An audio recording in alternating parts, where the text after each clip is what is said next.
Well, good morning. This morning we read from 2 Corinthians in chapter 12 and the first 10 verses. And Paul is still talking about his ministry, defending his ministry from those who say, Paul's nothing, Paul's nobody. There are these people, these false apostles have got much better visions, much better revelation from the Lord. They're much better at speaking. They've got much more to teach us, these false apostles who come in. And so Paul is saying, hang on a minute. Familiarity may have bred contempt here, but let me just remind you of what the things the Lord has done for me and with me. And then he talks about this vision that he had where he was caught up into the third heaven.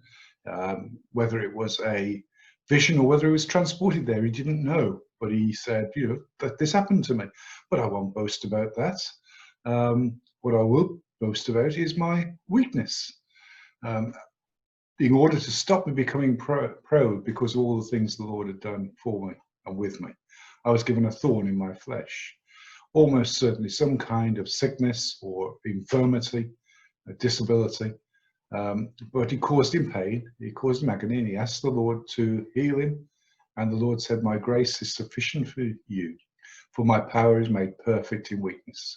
And God often reminds us that it is when we are weak, when we don't have strength in ourselves, that he is able most to work.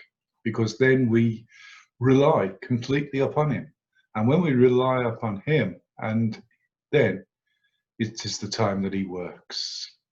That's the time that he is set free from our conceit and pride and able to minister through us most effectively. So Paul said, I delight in weakness.